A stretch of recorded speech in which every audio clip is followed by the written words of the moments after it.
Section 18.6, the electric field continued. As I mentioned, we're picking up to describe the electric field of a point charge. And to get there, we'll try out a situation where we have an isolated point charge and a test charge that's known. So let's look at this example 10. We have the isolated point charge of Q is plus 15 microcoulombs in a vacuum, using a test charge of Q0 equals 0.8 microcoulombs. Determine the electric field at point P, which is 0.20 meters to the right. All right, first off, I think this highlights a case where drawing a picture is really helpful to be able to have some sense of what is going on, right? So we have an isolated charge Q that's equal to the 15 microcoulombs. Cool. So that's our first scenario, but we want to know the electric field created by this isolated charge. So to do that, we're going to bring in our little test charge to get some sense of what the electric field is. What's the environment here? And so we have the test charge, and we want to find the electric field at point P that is 0.2 meters to the right. So, okay, I have my isolated test charge. I'm going to go 0.2 meters to the right, and this is now point P, and this is where I'm going to put my little test charge, right? Q0, which is less than a tenth of the original charge, 0.8 microcoulombs. Nice and small. Also positive there. Okay. So we want to find the electric field at this point. How can we do that? Well, we can use a couple of different equations here in conjunction, right? We've seen that we can relate the electric field to the force. If we know that our electric field is just equal to the amount of force divided by the amount of charge, or those are vector equations. So if we can just get the force, then we'll be able to get the electric field. And we know how we can get the force because we've seen the force between any 2 point charges already, right? That was our force is equal to K Q1 times the charge of the other, Q2, divided by the distance between them squared. So looking at this, we know the 2 charges present. K is our constant, that 8.99 times 10 to the 9. And then R is the distance between them, so that's that 0.2 meters, and we'll just need to square it. And then if we divide out the test charge, we'll have our electric field. All right, so let's check out the actual math. All right, so we have the force with that equation, plugging in all the numbers, and it comes out to a force of 2.7 newtons. If we want to get the electric field, as mentioned, we can take that force and divide by the charge, the test charge specifically, and we get 3.4 times 10 to the 6 newtons per coulomb. It's now an electric field. Great. The other thing we could think about, as shown here, is the direction of the force and thus of the electric field. So because both charges here are positive, Q0 is positive as well, it's going to feel a repulsive force. It's going to feel a force to the right. And we remember the electric field is in the direction that a positive charge would experience the force. So the electric field is also going to be to the right. And the electric field, that applies even after we remove our test charge Q0. And we could put a different charge in here, like we could put in a little negative charge. The electric field would still be pointing to the right. So that's an important note on the directions. If we check back to the math, notice with the force, we multiplied by that 0.8, and then in the second step, we divided by the 0.8. So we ended up actually just canceling it out. And sure enough, you don't need the test charge to calculate the electric field from a point charge. So because the electric field is the force divided by the test charge, if you divide out the test charge, it's going to cancel from the force equation. The electric field doesn't depend on the test charge, just on the isolated point charge itself. So the electric field of a point charge is given by this really handy equation electric field is equal to our constant K times the whatever isolated charge is creating an electric field divided by the distance to whatever point of interest you have squared. So there doesn't need to be another charge for there to be an electric field. All right, so this helps us. This is a really great equation. One other note that we have with the electric field is that if you have different sources, because I mentioned isolated point charge, but we could have two isolated point charges, for instance. Well, in that case, they're each going to create an electric field at a point like point P here, and you can then add those individual electric fields as vectors. So at point P, because there's positive charges here, a positive charge would feel an electric field to the right. Positive charge from the charges at B would experience an electric field down. So the overall electric field at point P is the vector sum of A and B, right? Where you can move E due to B over here and draw your triangle, right? And then your overall electric field is this diagonal down and to the right. So the direction does matter here. It's something that you do want to keep track of. And because of the directionality of the electric field, it is possible to have points where there is no electric field. So that's this next example. Example 11, the electric fields from separate charges may cancel. So two positive point charges, Q1 is plus 16 microcoulombs and Q2 is plus 4 microcoulombs, are separated in a vacuum by a distance of 3 meters. Find the spot on the line between the charges where the net electric field is 0. All right, so first let's try drawing this because that's a really useful thing. So Q1, I'm going to make big because it's a lot of charge. So Q1 is the 16 microcoulombs, right? And then we have Q2, which is a quarter of that size. So Q2 equals 4 microcoulombs. And then it even says the distance between them, where these are both positive charges, is the 3.0 meters. All right, and it says that there's a point on the line between these charges where the net electric field is 0. So the overall electric field comes out to 0. Let's first check if this is even possible, right? By trying out a random point, like in the middle.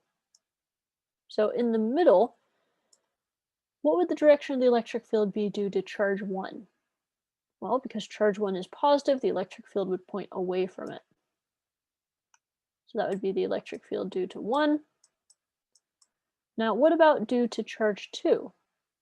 Well, charge 2 is also positive, so the electric field would also point away from it in the direction that a positive test charge would feel a force. So it's going to point to the left for E2. Now, I just drew these arrows random lengths, but which electric field do we expect to be bigger? Well, if we think about our electric field due to a point charge equation, it's KQ divided by R squared. So because I picked the middle, the distance of the charge to that point for each of them is 1.5. It's the same. But Q is much bigger for charge 1. So this amount of electric field should be much bigger as well. Should be 4 times bigger if we're exactly in the middle. So how can we get the electric fields to balance? Well, if we move farther from Q1 and move closer to Q2, that will give it a boost. So we expect that the point will actually have to be somewhere further to the right. So say like right here. We'll call that point P. All right. So that's our point P, right? And we know the total distance is 3 meters. But we're going to need to know the distance from each charge to point P. So I'm going to define that Q1 is at 0. So this is at x equals 0. and then point P is at some distance x, right? And then the second charge, the distance that it is from point P, we can say is the total 3.0 minus x. So that gives us an R value for each of the setups. So an R2 as well as an R1. All right, so now we are in good shape. If we go back to this idea that the net electric field has to come out to 0 when we add up all the individual electric fields. So that means when we add up vectorially, electric field 1 plus electric field 2. That needs to come out to 0. Now the good news here is that these are all just in the x direction. They're all horizontal. So we don't need to worry too much about direction besides it being in the positive versus the negative direction. So instead of dealing with the full vectors, I could say E1 is in the positive direction and write it as a magnitude, and E2 is in the negative direction, just as we did when we summed up forces using Newton's second law back in 2a. That comes out to 0, and so this tells us that the electric field at point 1 has to be equal to the electric field at point 2. We can then bring in our equation for each of them to solve. So I encourage you to try this out, work out the math. When you're ready, let's go on to see how it works out. All right, hopefully you're ready. So E1 is equal to E2. We can plug in the distances here. Here at the book, textbook uses D instead of X. That's the same idea, so whichever you prefer. So we have K times charge 1 divided by D squared is equal to K times charge 2 divided by 3 minus D, quantity squared. And the nice thing here is that the K's are going to now cancel. We have the K on either side, so it divides out. Similarly, we can divide both sides by 4 times 10 to the minus 6. C, right? And that will cancel out on the left side entirely. On the right side, it will just leave a 4. And so that's why the math got so simple here. We now just have 4 divided by D squared. Sorry, some steps aren't shown here. I'll write it out. So 4 divided by D squared is equal to 1 divided by 3 minus D quantity squared. And this is the point where we can do that cool cross multiplying, where we can multiply the bottom to the top. And that's what gets us to this next line. 4 times the quantity 3 minus D squared is equal to D squared. Now, if you factor out this properly, make sure to keep track of everything. You should come out to D being positive 2.0 meters. And that matches what we said, where we said it wouldn't be exactly in the middle at 1.5, the halfway point of the 3 meters. It would be off to the right. It would be closer to the smaller charge so that the electric fields could balance out properly there. And I encourage you to get some practice working out the algebra here. If you have questions, I'm happy to go over it more as well. So, yeah, just remember you have to keep everything straight there. All right, I'm going to put a pin in that though, because I do want to highlight another example of the electric field due to multiple point charges. So conceptual example, this one doesn't have numbers, but can still be difficult. Symmetry and the electric field. Point charges are fixed to the corners of a rectangle in 2 different ways. The charges have the same magnitudes, but different signs. Consider the net electric field at the center of the rectangle in each case. Which field is stronger? Right, I encourage you to think about this. See if you can come up with an answer. Try to come up with something. At least pick one before you move on. All right, so go ahead and pause the video now. All right, trusting you did that. Well, at first glance, when you're looking at this, you say, hey, they all have the same amount of charge, so it should be the same amount of electric field. But the directionality does matter quite a bit here. So the fact that we have 3 positive charges in case 1 and only 1 negative charge in the corner, versus in case 2, we have 2 negative charges and then 2 positive charges. And that makes a big difference here. Why? Well, to understand that, we can take a look at the electric field direction due to each of the charges for each of the cases. So, for instance, in case A, what's the electric field due to charge 1? Well, it's going, because this is a positive charge, the electric field is going to point away from the positive charge, which happens to be towards charge 3. So that's my E1. Great. Now, what about, I'll jump to charge 3 here. What's the direction of the electric field from charge 3? Well, this is a positive charge, so the electric field from 3 is going to point directly away from 3, which happens to be towards 1. So what's the net effect of these two electric fields? They're going to cancel each other out. All right, so that ends up creating a net effect that isn't so big. Well, let's check with 2 and 4, because we haven't yet checked for those.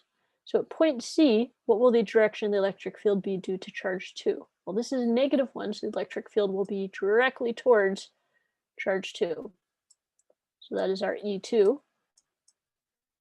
Now, what about the charge due to, or the electric field due to charge 4? This is a +1, so it's going to be away from charge 4, which also happens to be directly towards charge 2.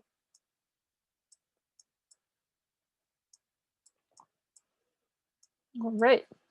So looking at this, we now have 2 electric fields that are in exactly the same direction, working together, and 2 that are in exact opposite directions, and so are going to cancel each other out. What about in the lower case? Well, we still have a negative charge at charge 2, so that one is still going to point up towards it. Charge 4 is still positive, so if we keep our same numbering notation, and I'll try and keep the colors the same too. E4, and I'm sorry, I realized that 2 in the red looks like a 1.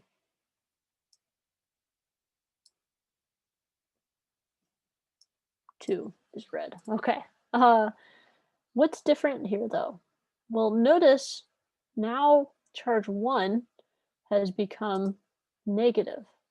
So the electric field due to charge 1 is going to be in the opposite direction. It's going to be towards charge 1. What about the electric field due to charge 3? Well, it still is away from this positive charge towards charge 1. So check this out. Now charges 1 and 3 don't cancel, they work together. And we now have a double charge pointing up and left and a double charge pointing up and right. So if we had to add these together, we would find that the overall amount of charge would produce something straight up and larger than any of the 2 charges together as far as the electric field. Right, versus the electric field due to 2 would just be twice as large as the individual effects, but won't have any contribution from 1 and 3. So indeed, the electric field actually is larger in case B, even though the magnitudes of the charges are the same, because the directionality of the charges matters that much. Right, so I encourage you to make sure you are comfortable with this, with drawing out the electric field arrows due to individual charges and summing them up to see the net effect. This is a really great skill. We have one more tiny bit of the electric field where we'll take a look at a different sort of charge arrangement than a point charge. So stick around, you're going to want to see it.